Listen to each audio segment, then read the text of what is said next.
Hello everybody, hope you're doing well. I just wanted to say thanks for watching and commenting on my previous videos, which I'll link right up here. And the videos I'm talking about are in regards to the laminectomy procedure that I had, as well as the recovery.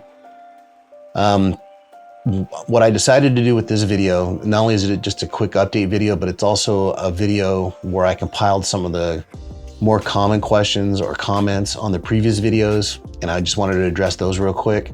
But the first question I want to address is, for those who are asking how my son Zach is doing, he is doing absolutely fantastic. He just surpassed his 5-year remission anniversary date, going to school, going to work, training jiu-jitsu, living life. He's a happy kid. I'm happy for him. Things are great. He's happy and I'm stoked for him. So let's get right into this. So the first question was I concerned or was I worried about going into surgery? And the answer is yeah, absolutely. When it comes to your back or your spine and being told you're gonna undergo the knife, it sounds pretty gruesome, it sounds pretty barbaric, but luckily my surgeon reassured me that he had done this quite a bit. It's a fairly simple procedure. He didn't foresee any problems, and he was absolutely correct. I was in surgery probably about 9:30 in the morning. I was home by lunchtime, so it went rather quick. It went better than I expected. Was the procedure anterior or posterior? It was posterior, meaning they went through my back. Since they had to get to my L3, L4, and L5, they just had me lay down, face down on the operating table. They did what they had to do, sutured me up, sent me home. Was home by lunchtime. I was surprised how quick it went. How soon after surgery was I feeling relief? Right away. It was immediate. I didn't have any numbness in my legs, didn't have any tingling sensation in my legs. My lower back pain went away. Not the pain from the incision mark, but the actual pain itself and my physical pain in my lower back. It was gone. The incision mark pain probably took about 4 to 5 days for that to go away. But other than that, I definitely felt relief as soon as I woke up from the surgery. How long after surgery was I able to start being active? About 5 to 7 days. What I mean by that is I did walk around the house. You know, I had to climb up and down the stairs to get to the kitchen and go back upstairs to go to bed or whatnot, and take a shower. But in regards to getting outside, probably about 5 to 7 days. Started with walking up and down the street, walking around the block. Then eventually made my way to some of the trails in the area to start doing some walks around there, starting with like 1 or 2 miles at a time, eventually getting to like 3 or 4 miles. Probably about 3 weeks post-op, I was able to get on the indoor trainer and slowly ramp up to getting into, 3 to 4 rides per week. At first, I was a little sore, of course. I had some pain in my right glute and hamstring, like it was sciatica pain. So the first couple of days were uncomfortable, but once I was able to work all that out, I felt amazing. Late April, which was probably about 5, maybe 6 weeks post-op, my doctor cleared me to go right outside. And so I started out slow. Well, depends on what your definition of slow is, but I did some lower mileage, lower elevation rides. And once I started feeling comfortable, knowing that I was going to be okay on the bike, I started adding more miles and more elevation and more frequency to my rides. And I felt awesome. I felt great. And I still feel great. Did I have fusion? No, I did not. Did I need physical therapy? No, I didn't. Did I need a back brace? No, not at all. What about bending, lifting, or twisting, also known as BLT? I didn't have any restrictions. The only thing my doctor cautioned me on, though, was don't bend over too far because you're going to be really, really stiff, and don't twist too hard to the left or the right. Primarily because it's going to be uncomfortable, and there was still some, I don't want to sound gross, but there was some leakage from the incision marks that still needed to be healed up before, I just wanted to make sure I didn't do any more damage to my lower back. So the first week or so, I couldn't put on my socks or my shoes. I can only probably touch the top of my knees when I bent forward, but maybe about 10 days later, not even 10 days, probably 7 to 8 days later, post-op, I was able to reach down and touch my feet. So then I knew I can start putting on my own socks and my own shoes instead of wearing flip-flops or, going barefoot around the house. So that was a good thing. how long after surgery was I able to start riding my bike? As I mentioned previously, about 10 days post-op, I was about a week to 10 days post-op, I was on the indoor trainer. About 3 weeks after that, I was finally riding outside. So that was probably like in late April, early May. My doctor gave me the okay to do whatever I want, and that includes going back to Brazilian Jiu-Jitsu. Yes, I'm back to Brazilian Jiu-Jitsu, not training as often as I like, but it feels amazing being able to go in, do the warm-ups, do the drills, and do some sparring or rolling with my teammates and be totally pain-free. It's the first time I've been pain-free in Jiu-Jitsu for about, I'm guessing maybe about 10 years now.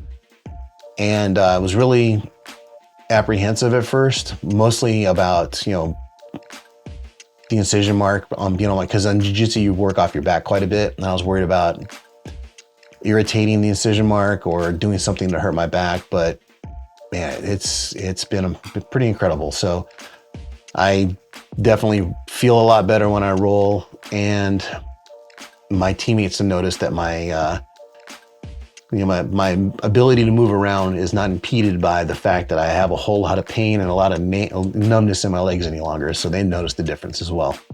And with that, I'm hoping to start competing.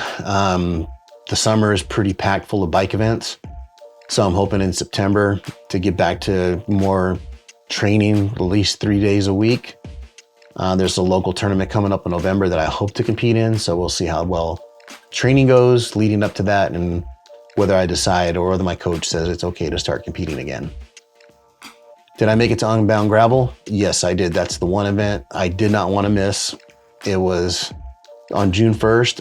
I went out there about a week prior to the event so I can try and get acclimatized to the weather out there, or the heat and the humidity and the atmosphere out there. And people are like, oh, well, Kansas is flat. Well, the Flint Hills was we got a lot of rollers, man. So it was 108 miles and almost 5,000 feet of elevation, and it was an awesome time. The people in the town of Emporia were very welcoming. The event was incredible. The expo was incredible. I met a lot of awesome people from around the world, and I couldn't have had a better experience. And so I'm actually gonna put together a recap video talking about my experience at Unbound, talking about my bike setup, what gear I took with me, what I took for nutrition and my hydration plan and all that good stuff. Didn't have a whole lot of issues during the event. Zero mechanical issues. I made it with no problems whatsoever, no flats, nothing. It was great. The people at NW Try Bike here in Covington, Washington got me set up really well prior to the event and made sure my bike was dialed in. The only issue that I had was I started cramping quite a bit at about mile number 60 from my quads all the way down to my calves. It was not fun. I did finish. I wasn't the fastest nor the slowest, but I finished, and that's all that matters. The bummer part was those cramps lasted throughout the evening into the next morning. So I'm gonna have to figure out what's going on with that, and hopefully be better prepared for the next time I do Unbound, so that I don't cramp up and have a miserable 30 or 40 miles at the end of the event. And how am I feeling now that I'm 12 weeks post-op? I feel amazing. Life's really good. Like I mentioned earlier, I do get some random tingling and numbness in my legs, but other than that, things are great. I'm riding my bike all the time now. Training jiu-jitsu not as often as I like. It's pretty incredible living pain-free now. It's also pretty incredible not having just random shooting bolts of electricity from my mid-back to my feet. And yeah, I wish I'd done this sooner. So I had some comments from people who said they watched other videos from other folks who had gone through laminectomies previously, and those videos, brought up more concerns than making them feel better about going through with the surgery. The videos I put together, they said they were very concise and very straightforward and made them feel as if they were making the right decisions. So that's a good thing. One thing you got to keep in mind is if you decide to go through the surgery and you decide to, this is what you definitely want to do, that you don't push yourself too quickly, too hard. Listen to your medical team, and also make sure that you're in the right frame of mind to go through with this, because you're going to have some downtime. You may have some setbacks, you may have some struggles, but you know, everybody's different. Luckily for me, my recovery wasn't too bad. You just have to make sure that this is something you definitely want to do. You don't want to do anything you don't want to do, and don't let anybody talk you into doing something you don't want to do. If you don't feel comfortable doing it now, just hold off. The best piece of advice I can give you is just talk to your doctor or your medical team, make an educated decision as to what your next course of action is going to be, and make sure that you follow through with it. And make sure you listen to your doctor when it comes to prep work and the recovery time. So please don't forget to subscribe if you haven't already. If you like this video, give it a thumbs up. I will catch you in the next video, and hopefully you have yourself an awesome day. Thanks for watching.